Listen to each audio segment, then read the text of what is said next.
2021년 새해 첫 주일입니다.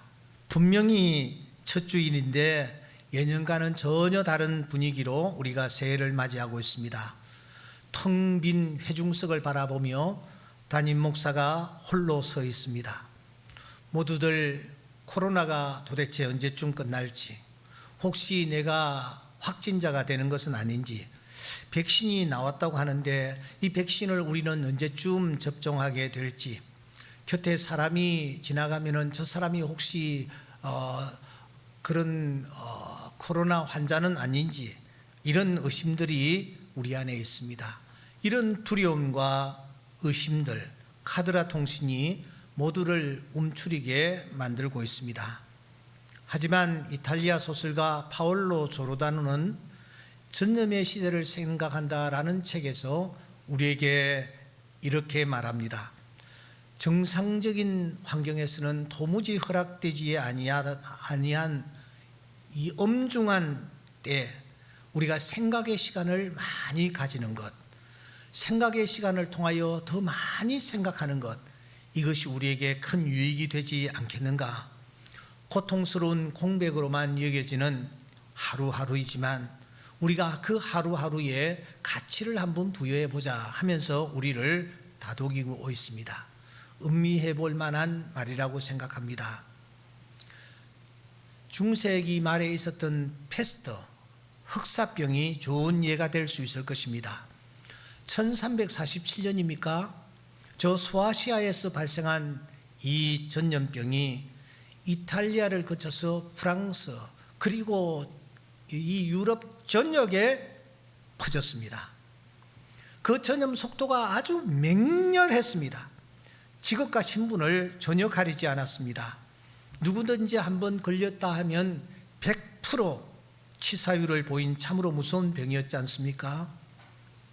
그때 프랑스 부르고뉴 지방의 어떤 교회의 교인 명부를 살펴보면 이 마을에서는 매달 한 5명 정도가 세상을 떠나고 있었는데 흑사병이 그 마을을 덮친 후에 2달 사이에 무려 680명의 사망자가 발생을 했습니다.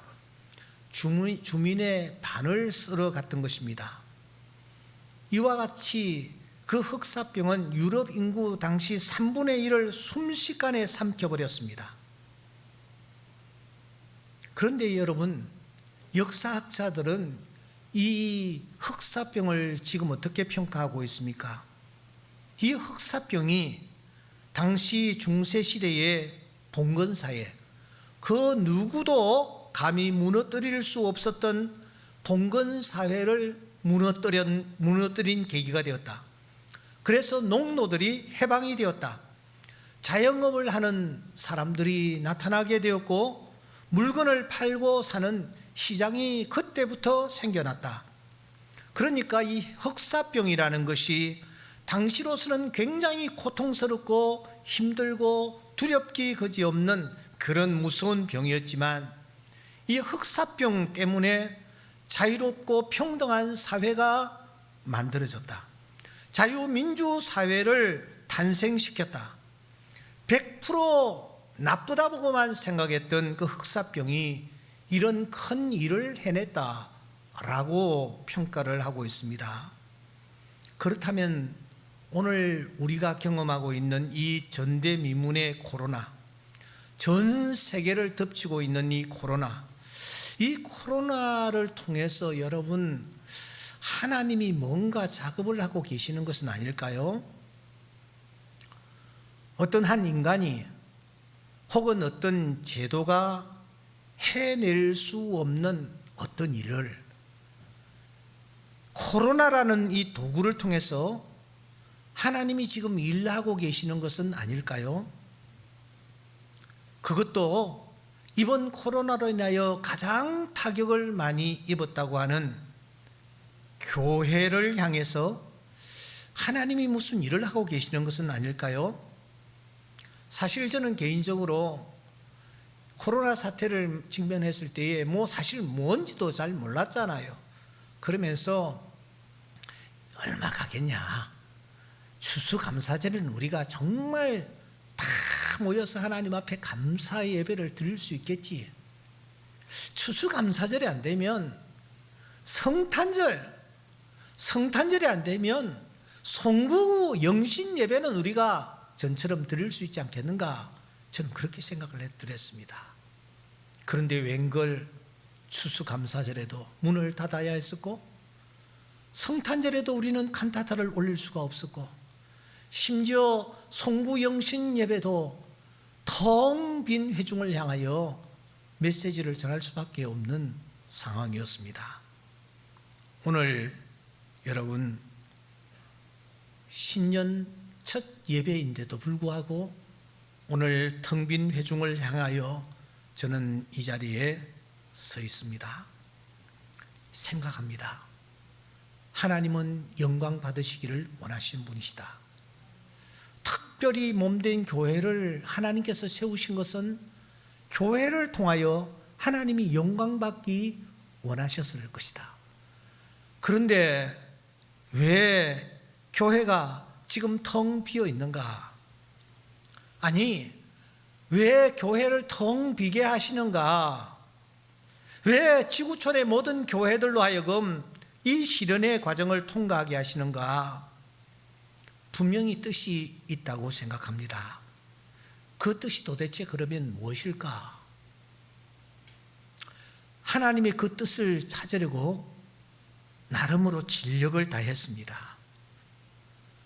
하나님의 말씀을 펴면서 역사에 일어났던 여러 가지 내용들, 성경 속에 나타나는 여러 가지 사건들을 살피면서 하나님이 이 코로나라는 이 사건을 통하여 오늘 하나님을 믿는 우리에게 주시는 교훈은 무엇이며, 교회를 향한 하나님의 메시지는 무엇이며, 특별히 한국 교회를 향한 하나님의 간절한 호소가 도대체 무엇일까? 사역자로서 이 하나님의 뜻을 찾기 위하여 무릎을 꿇었습니다. 그런데 여러분, 어떤 사건도 아니고요, 어떤 내용도 아니고요, 저는 이 시편 46편을 읽으면서 무릎을 쳤습니다. 이 46편의 말씀이야말로 하나님께서 오늘 교회를 향한 하나님의 간절한 소원을 토하고 계시는 내용이다. 하나님께서 이 46편의 말씀을 통하여 오늘 우리들에게 이 코로나 사태에서 하나님이 원하시는 것이 무엇인지 우리에게 분명히 말씀하고 계신다 하는 것을 확신했습니다. 그래서 몇 주에 걸쳐서 이 46편을 함께 나누게 될 것입니다. 그 중에서도 특별히 10절 말씀, 이 10절 말씀이 핵심이라고 저는 보았습니다. 여러분, 10절 말씀을 한번 집에서도 또박또박 같이 한번 읽어보는 것입니다. 이르시기를 너희는 가만히 있어 내가 하나님 됨을 알지어다. 내가 문나라 중에서 높임을 받으리라. 내가 세계 중에서 높임을 받으리라 하시도다. 연필이 있으신 분들은 10절을 꼭 언더라인을 하시기 바랍니다. 하나님이 금년 한 해를 살아가는 우리들에게 생명의 귀한 양식으로 이 말씀을 들려주십니다. 표제에 보시면 고라자손의 시라라는 표현이 있습니다. 그래서 이 고라자손들이 쓴 시가 얼마나 되느냐 하고 살펴보니 한 12편 정도가 이 성경에 실려 있습니다. 고라자손이 누구입니까? 이 고라라는 사람은 레위 지파에 소속된 사람이요, 이 사람은 모세의 사촌지간입니다. 그런데 이 당시 레위 지파가 하나님의 성전을 특별히 섬겼지 않습니까? 그런데 이 고라 자손들이 가만히 보니까 똑같은 레위 지파인데 아론의 자손들은 제사장을 세습해 나가는 거예요. 그런데 똑같은 레위 지파의 후손인데 이 고라 자손들은 제사장의 직을 전혀 감당하지를 못하고 허드렛 일만 성전에서 계속 하는 것입니다. 제사장을 바라보면서 이들은 시기하고 질투했습니다. 마음으로 시기하고 질투하는 것뿐만 아니라 그들은 띠를 두르고 데모를 시작했습니다. 저들은 모세가 진무하는 곳으로 달려갔습니다. 집단으로 달려가 그들은 이렇게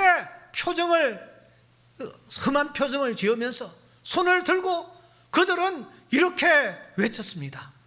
왜 똑같은 레위지파인데 아론의 후손들만 제사장을 시킵니까? 우리들도 제사장을 좀 시켜주십시오. 얼마든지 잘할 수가 있습니다. 이렇게 하며 이들이 데모를 벌였던 것입니다. 이렇게 저들이 흥분하며 데모를 하고 있을 그때에, 바로 그때에 그 현장에 세 가지 아주 끔찍한 일이 일어납니다. 첫째는 데모하는 그 사람들이 몰려있는 그 장소에 땅이 쫙 갈라져서는 그냥 그들이 마치 소울에 빠지는 것처럼 그 자리에서 그냥 다 빠져서 땅에 몰살을 하는 것입니다. 땅이 벌렸다가 땅이 다시 입을 닫아버렸기 때문입니다. 남아있는 사람들에게는 갑자기 옆에서 불이 나왔습니다. 불이 나와가지고 미처 땅에 빠져 들어가지 아니한 사람들을 불이 태워버립니다. 이 불로 태움을 입은 자가 250명이었습니다. 그래도 좀 사람들이 남으니까 이번에는 전염병이 갑자기 돌기 시작했습니다. 전염병이 돌아 이 전염병으로 말미암아 이 고라 자손들 14,700명이 전염병으로 그들이 전부 다 그 자리에서 죽어가고 있는 것입니다. 마치 흑사병에 걸린 자들이 쓰러지듯이 그들이 그렇게 쓰러지는 것입니다. 이런 상황에 이런 일들이 벌어지면서 고라 자손들이 거의 다 멸절을 하고 말았습니다. 그런데 그 가운데서 어찌하여 살아남은 고라 자손들이 있었습니다. 민수기서 21장 11절이라든지 또 이런 곳에 보면은 이때의 구사일생으로 살아남은 고라 자손들이 있었습니다. 하지만 이들은 그때부터 쉽게 그들은 자신들의 감정을 드러내지 않았습니다. 그저 레위 후손이기 때문에 그들은 성막에서 성막의 청소를 하고 성막에서 해야 할 일들을 묵묵히 감당하는 그런 일들을 했습니다. 그들은 왕궁의 문지기도 마다하지 않았고 추운 겨울날 성전을 지키는 문지기 역할도 감당했습니다. 시편 84편에 보면은 내가 하나님의 문지기로 있는 것이 좋습니다. 그들은 그렇게 고백하면서 말입니다. 그러면서도 그들은 트라우마가 있었습니다. 왜냐하면 자신들의 선조들이 끔찍한 일을 당했다라는 사실을 알고 있었기 때문입니다. 혹시 내가 서 있는 땅이 갈라지면 어쩌지? 불이 나오면 어쩌지? 전염병이 돌면 어쩌지? 그런 트라우마를 가지고 있었습니다. 그래서 오늘 46편 2절 말씀해 보시면 이런 고백을 그들이 하고 있지 않습니까? 땅이 변하든지 산이 흔들려 바다 가운데 빠지든지 바닷물이 솟아나고 뛰놀든지 그것이 넘침으로 산이 흔들릴지라도 이것은 그때 선조들이 당했던 그 일을 그들이 떠올리면서 가슴 속에 담고 있었던 것을 그대로 보여주는 것입니다. 이렇게 묵묵히 그들이 성전에서 일들을 감당하는 중에 그들에게 또 다른 사역이 부여가 됩니다. 그것이 무엇입니까? 그것은 성전에서 하나님을 높이며 찬양하는 일이었습니다. 다시 말하면 찬양대원이 된 것입니다.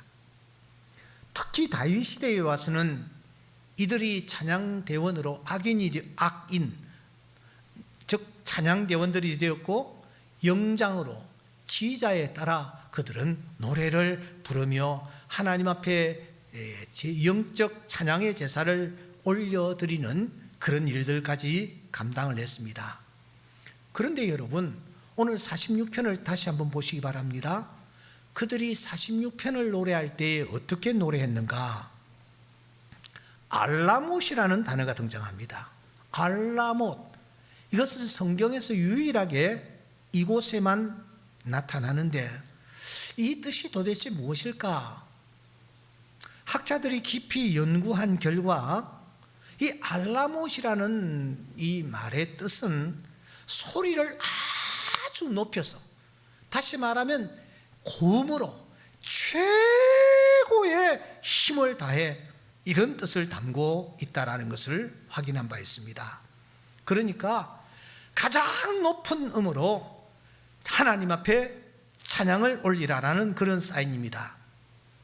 그러므로 이 고라 자손들이 12편의 시를 노래할 때도 물론 신령과 진정으로 노래를 했겠지만, 특별히 46편을 노래할 때에는 마지막에 최고의 음으로 최선을 다하여 하나님을 높이고 찬양하는 그런 시로 이 시가 쓰였다라는 것을 우리가 알 수가 있습니다. 그래서 어떤 학자는 말합니다. 이 46편은 시편 150편, 이 150편 모든 시의 클라이막스다. 모든 시를 대표하는 시다. 그렇게까지 말하고 있습니다. 알라못이기 때문입니다.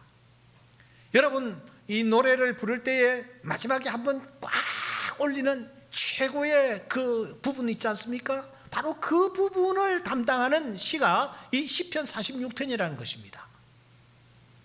그래서인지 종교개혁에 선봉했었던 이 마르틴 루터, 그가 얼마나 힘들고 어려운 과정을 겪었습니까? 그야말로 이 계란으로 바위를 깨려는 듯한 그런 자세로 그가 임하였으니 얼마나 두렵고 떨렸겠습니까?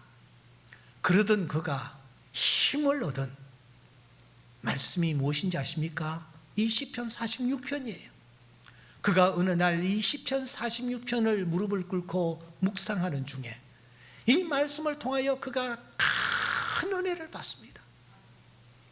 주가 하나님 됨을 알지어다. 너희는 가만히 있어 주가 하나님 됨을 알지어다. 이 말씀 앞에서 그가 큰 감동을 입고 영감을 받아 그가 만든 찬양이 있습니다. 내 주는 강한 성이요.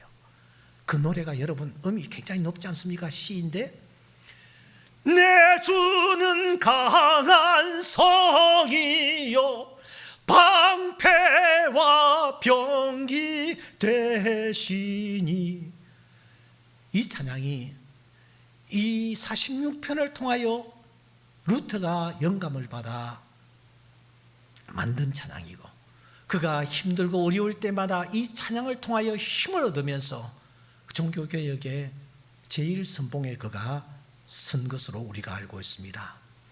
그러므로 오늘 이 어려운 상황에 놓여 있는 우리 충정교회 여러 교우들, 또 라디오 TV를 통하여 이 말씀을 듣는 사랑하는 성도 여러분, 이 시편 46편을 하나님께서 금년도에 나에게 주시는 말씀으로 한번 아멘으로 받아보십시다.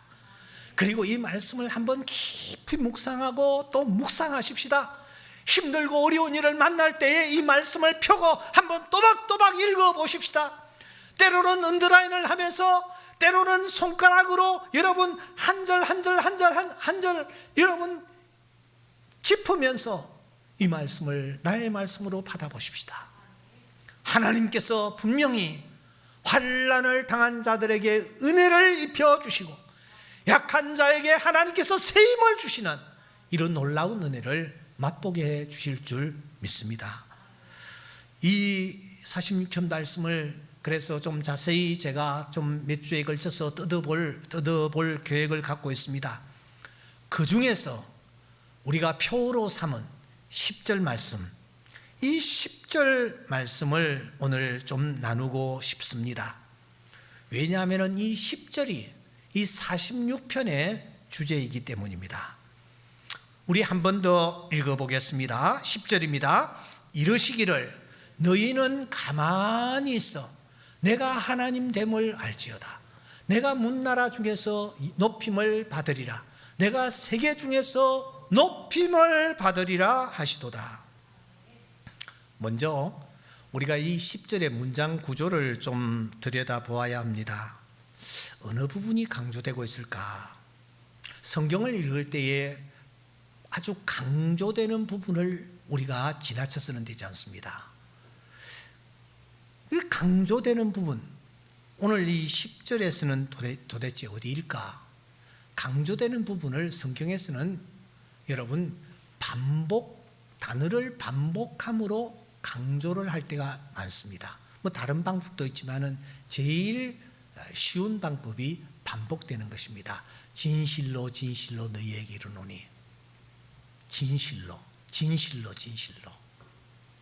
그러면 여러분 이 10절에서 반복되는 부분이 어떤 단어가 반복이 되고 있습니까? 이 후반절에 보시면은 내가라는 단어가 2번 반복되고 있죠. 내가. 그리고 문나라 중에서, 세계 중에서 이 똑같은 단어가 2번 반복됩니다. 그렇죠? 문나라, 세계. 그리고 또 보시면 높임을 받으리라. 이 부분이 2번 반복되는 것을 봅니다. 그러니까 후반이 강조의 의미를 담고 있는 것입니다. 하나님이 지금 간절한 소원을 바라고 계십니다. 그 소원이 무엇이냐면은 하나님이 높임을 받기 원하신다라는 것입니다. 한 번 더요. 하나님이 오늘 간절한 소원을 가지고 계시는데 그 소원이 무엇이냐? 하나님이 높임을 받기 원하신다라는 것입니다. 누구를 통해서 높임을 받기 원하시는가? 영광 받기 원하시는가? 온 세계, 문나라, 모든 민족, 모든 열방을 통해서 하나님이 영광 받으시기를 원하신다라는 것입니다. 이것이 하나님의 간절한 소원입니다. 보세요, 여러분. 하나님이 지금 높임을 받고 계시다면은 이런 간절한 소원을 바라시겠습니까? 외치시겠습니까? 하나님이 높임을 받고 계시다면은 하나님이 만족해 하실 것입니다. 그런데 하나님이 지금은 높임을 받지 못하고 계시며 그 이름이 땅바닥에 내동댕이 쳐지고 있기 때문에 하나님께서 이 말씀을 하고 계시는 것은 아닐까요? 오늘 우리는 어떠합니까? 하나님의 이름이 높임을 받고 있습니까? 1년 전만 해도 주일마다 예배당이 꽉꽉 찼습니다. 일부를 다 수용할 수 없어서 1부, 2부, 3부, 4부 우리가 나누어서 예배를 드렸습니다.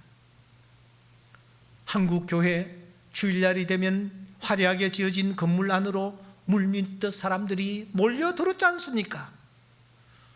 고급스러운 인테리어, 최고의 오케스트라, 웅장한 찬양 후에 등단한 설교자의 사자후의 외침, 그리고 헌금, 그리고 찌어다 하자마자 썰물처럼 교인들은 빠져나갔습니다. 그리고 일주일은 도대체 어떻게 살아갔을까요? 하나님이 영광을 받으신다고 생각했습니다. 하나님이 우리의 예배를 통해서 말입니다. 하나님이 우리의 찬양을 통해서 말입니다. 하나님이 우리의 헌신을 통해서 말입니다. 하나님이 우리의 물질을 통해서 영광 받으신다고 우리는 생각했습니다. 그런데 그 찬양, 그 영광을 마다하시고 하나님이 왜 우리를 갈기갈기 찢어 놓으셨습니까? 왜 예배당을 텅 비게 만드셨을까요? 왜 심지어 세상의 지탄의 대상이 되게까지 하셨을까요? 하나님이 이렇게 말씀하십니다. 만군의 여호와가 이르노라. 너희가 내 제단 위에 헛되이 불사르지 못하게 하기 위하여 너희 중에 성전 문을 닫을 자가 있었으면 좋겠다. 성전 문을 좀 닫아버렸으면 좋겠다. 성전 문을 닫을 자가 있었으면 좋겠다. 하나님은 이렇게도 말씀하셨습니다. 헛된 재물을 다시 가져오지 말아라. 분향은 내가 간증히 여기는 것이다. 월삭과 안식일과 대회로 모이는 것도 그러하다. 성회와 아울러 악을 행하는 것을 내가 견디지 못하겠노라. 하나님이 오늘 교회를 왜 이렇게 텅텅 비게 하셨을까요? 무슨 뜻이 있을까요? 왜 가정으로, 왜 삶의 현장으로 우리를 쫓아내시는 것일까요? 혹시 안과 밖이 다르고 예배와 삶이 다른 자는 헛된 재물과 같다라고 보고 계시는 것은 아닐까요? 이 헛된 재물들이 다시 들어오지 못하도록 하나님이 문을 걸어 잠궈버리신 것은 아닐까요? 할례라는 외적 외식은 아주 중히 여기면서 가난한 자들을 외면했던 갈라디아 교회처럼 형식과 외식만 남아 있기 때문은 아닐까요? 그래서 하나님이 채찍을 드시고 우리를 쫓아내신 후에 오늘 교회를 텅텅 비게 하신 것은 아닐까요? 하나님이 이렇게 말씀하십니다. 아니, 강하게 말씀하십니다. 내가 하나님 됨 알지어다. 주가 하나님 됨 알지어다. 무슨 뜻입니까? 주가 하나님 됨을 모른다라는 것입니다. 인정하지 않는다라는 뜻입니다. 하나님이 지금 자존심이 무척 상해 계신 것 같습니다. 혹시 여기 몇 분 참석하셨는데 아버지십니까? 가정에서 어머니십니까? 여러분들이 자식들에게 냉대를 당해 보신 적이 있습니까? 아무리 못 배우고 늙고 힘이 없고 가진 것이 없어도 아버지는 아버지잖아요. 어머니는 그래도 어머니잖아요. 그렇지 않습니까? 그런데 자식들이 아버지를 아버지로 대우하지 아니하고 어머니를 어머니로 대우하고 있지 않다면 여러분 마음이 어떻습니까?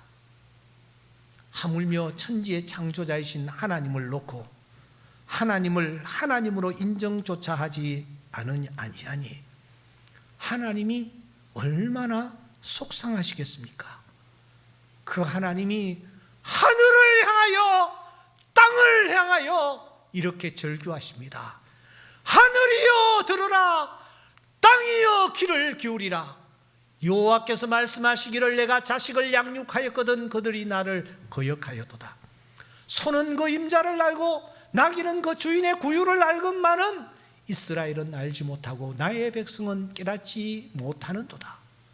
오늘 우리를 향하여, 아니 나를 향하여 하시는 하나님의 절규는 아닐까요? 그러면 하나님 대신 누가 하나님이 되어 있습니까? 나에게 하나님이 도대체 누구입니까? 무엇이 나의 하나님으로 내 안에 좌정하고 있습니까? 저는 세 가지라고 생각합니다. 첫째, 부끄러움이 하나님이 되어 있습니다. 빌립보서 3장 19절에 보시면 그들의 마침은 멸망이요 그들의 신은 배요 그 영광은 그들의 부끄러움에 있고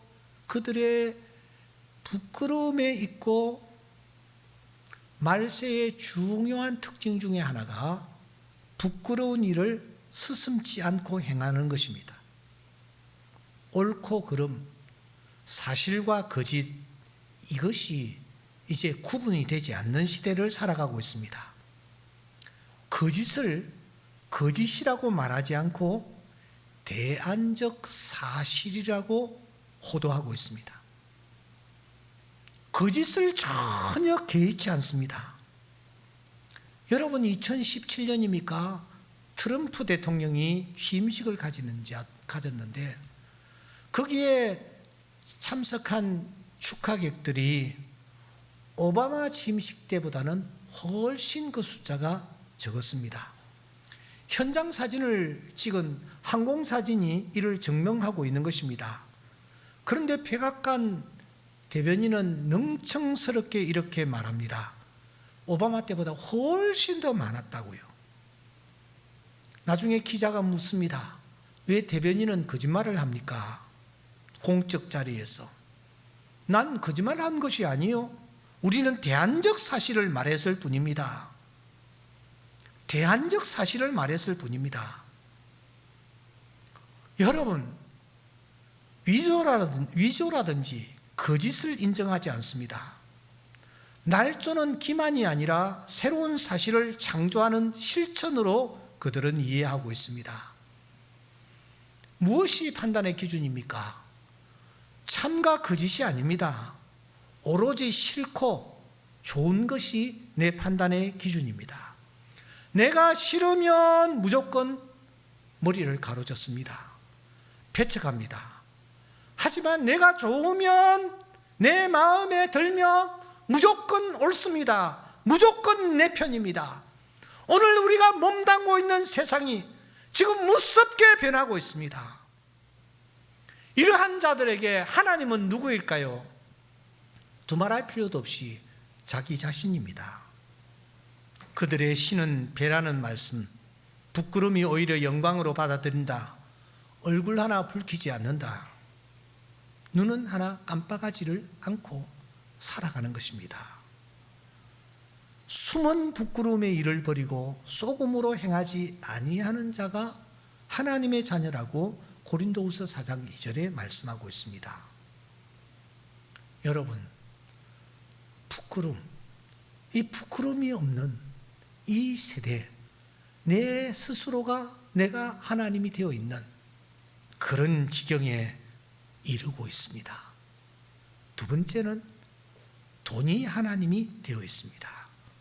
한 사람이 두 주인을 섬기지 못한다. 너희가 하나님과 재물을 겸하여 섬기지 못한다. 돈을 사랑함이 일만하게 뿌리가 된다 하는 말씀대로 오늘 재물이 하나님이 되어 있습니다. 재물과 하나님이 함께 있을 때에 재물을 덥석 다르고 그 앞에 무릎을 꿇는 세상이 되어버렸습니다. 세 번째, 쾌락이 하나님이 되어 있습니다. 너는 이것을 알라. 말세에 고통하는 때가 이를 것이다. 사람들이 배신하며 조급하며 자만하며 그리고 쾌락 사랑하기를 하나님 사랑하는 것보다 더할 것이다. 대표적인 사람이 데마였습니다. 이 세상을 사랑하여 나를 버리고 데살로니가로 갔다.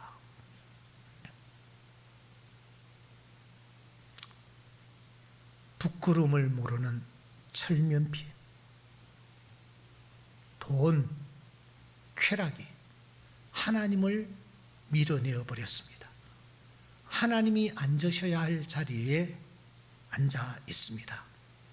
하나님은 저쪽으로 밀려나 버리셨습니다. 하나님이 말씀하십니다. 내가 하나님 됨을 알지어다. 내가 하나님이다. 주가 하나님 됨 알지어다.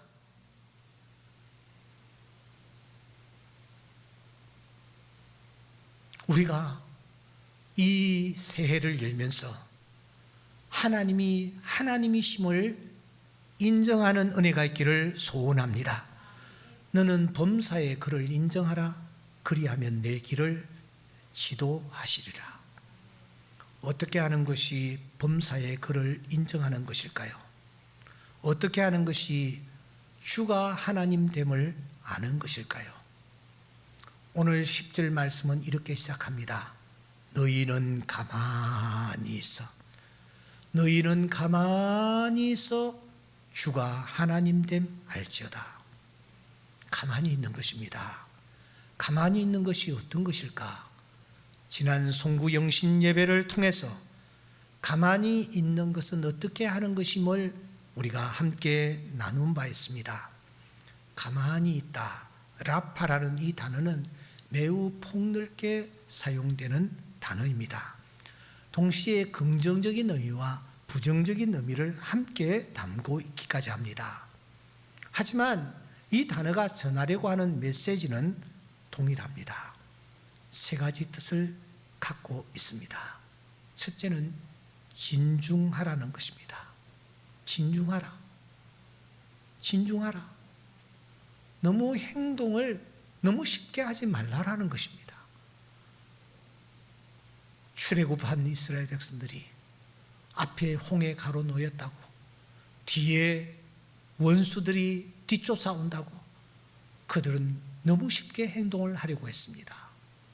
우리가 하나님을 믿는 하나님의 자녀로서 우리의 행동을 진중하게 취하는 것이 필요합니다.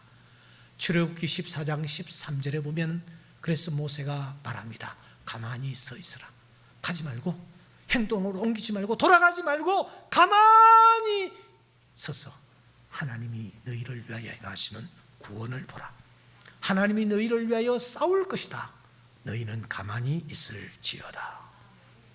새해에 우리 좀 진중할 수 있기를 바랍니다. 너무 쉽게 행동으로 옮기지 마시기 바랍니다. 두 번째, 잠잠하라고 말씀하십니다. 이 잠잠하라, 이 라파의 중요한 뜻입니다. 이 라파는 욥기서에 빈번히 등장을 하고 있죠. 왜 그럴까요? 욥의 친구들이 욥을 놓고 그들이 얼마나 많은 말들을 쏟아냅니까? 내가 생각할 때에 너가 이런 시련과 너가 이런 고통을 당하는 것은 이런 일 때문이야 하고 이들이 하나님이 되어 있는 것입니다. 이들에게 말합니다. 너희가 참으로 잠잠하면 바로 잠잠한 그것이 너희의 지혜일 것이니라고 말씀합니다. 전도서 기자는 말합니다. 하나님 앞에서 너희들 입을 함부로 내지 말고 급한 마음으로 말을 내지 말아라. 라파라는 이 단어의 마지막 뜻은 바라보라 하는 뜻을 가지고 있습니다. 이 라파는 바라보는 것입니다. 하나님을 바라보는 것입니다. 내 눈앞에 냄새가 나는 나사로의 무덤이 있을지라도 주님은 그 무덤을 바라보는 것이 아니라 하나님을 바라보았습니다. 마찬가지로 내 앞에 정말 힘들고 어려운 상들이 펼쳐지며 내 힘과 능력으로서는 도무지 해결할 수 없는 문제들이 산적해 있을지라도 우리 눈을 들어 하나님을 바라보십시다. 이것이 라파입니다. 하나님을 믿는 하나님의 자녀들이 주가 하나님 됨 알지어다. 어떻게 하는 것이냐? 진중하게 행동하고 입술을 쉽게 열지 않고 잠잠하며 그의 시선을 들어 하나님을 바라보는 바로 이것이 주가 하나님 됨을 인정하는 자에게서 나오는 태도라고 말씀하는 것입니다. 그러므로 오늘 우리는 코로나와 싸울 것이 아닙니다. 코로나와 싸울 것이 아닙니다. 이미 하나님 대신 내 안에 들어와 있는 이 부끄러움과 돈과 쾌락과 싸워야 합니다. 그리고 이것을 쫓아내어야 합니다. 그리고 그 자리에 하나님을 모셔드려야 될 줄 믿습니다.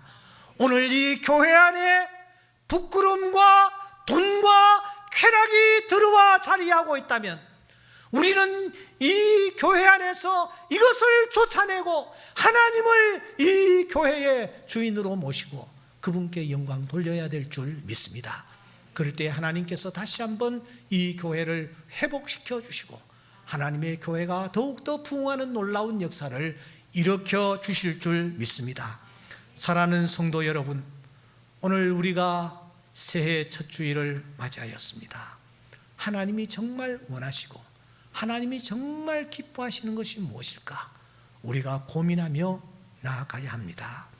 일전에 핫한 일간지에 역병은 돌아도 밥은 주야 해라는 큰 글귀가 새겨진 기사가 하나 떴습니다. 이 눈에 들어왔어요. 이게 무슨 말인가 하고 기사를 들여다보니 코로나 사태임에도 불구하고 1년 동안 단 한 번도 문을 닫지 않고 하루도 문을 닫지 않고 매일 무료 급식소를 열어서 배고픈 사람, 굶주린 사람들을 먹이고 있는 한 급식소에 관한 기사를 대한 적이 있습니다. 저기 우리가 잘 아는 그 무슨 공원입니까? 예? 파고다 공원입니까? 거기에 있는 무료 급식소에 66세 되는 손영아 씨의 기사였습니다. 코로나가 팽창하니까 구청에서 시청에서 나와가지고 윽박질렀습니다. 문 닫아야 돼. 사람들 죽으면 여기서 전염병이 일어나면 걷잡을 수가 없어. 다 문 닫았잖아. 하지만 이분은 어떻게 사람의 목숨이 밥과 연관이 되어 있는데 여건이 좋으면 밥 주고 여건이 안 되면 밥 안 주는 개념의 무료 급식소라면 굳이 있을 필요가 없지 않을까요? 하루에 600명 내지 700명이 몰려온 때도 있었답니다. 지금은 평균 400~500명이 매일같이 몰려오고 있습니다. 주먹밥을 만들어서 나누어 드리는데 하루에 20kg 쌀을 5개씩 뜯는답니다. 20kg 되는 쌀 포대를 5개씩 뜯는답니다.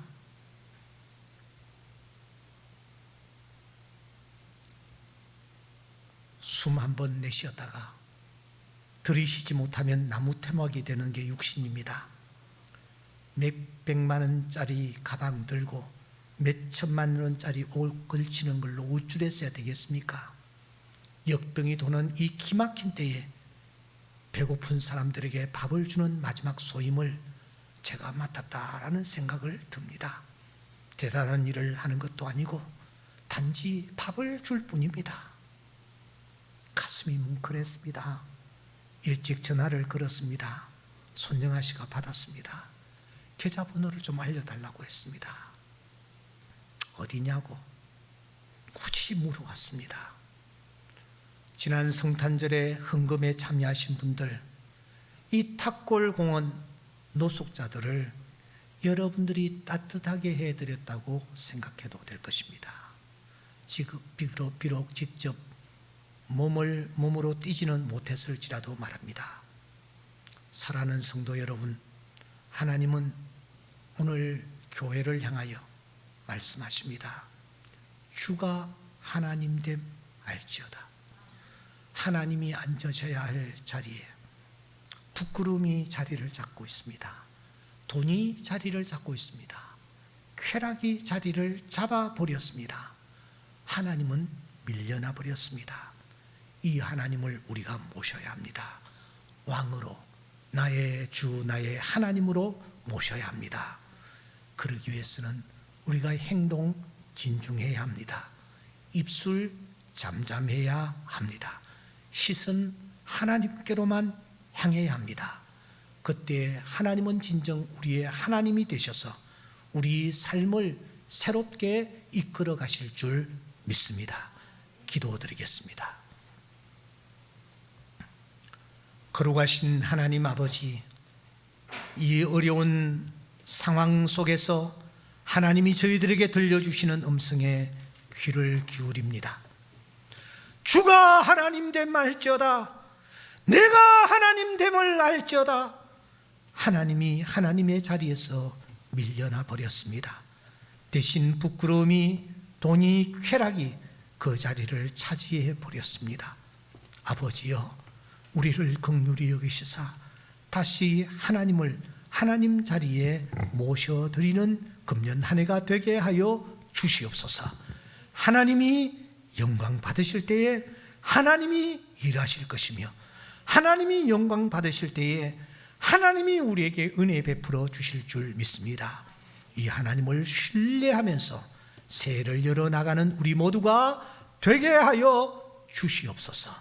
내 안에 부끄러움이 자리 잡고 있지는 않습니까? 내 안에 돈이, 내 안에 쾌락이 자리 잡고 있지는 않습니까? 우리를 긍휼히 여겨 주시옵소서. 새해를 허락해 주신 하나님께 감사함으로 우리가 신년 감사 예배를 드리며 이 시간 예물을 드리고자 합니다. 주님께서 기쁘게 받아 주시옵소서. 예수님 이름으로 기도 올리옵나이다. 아멘.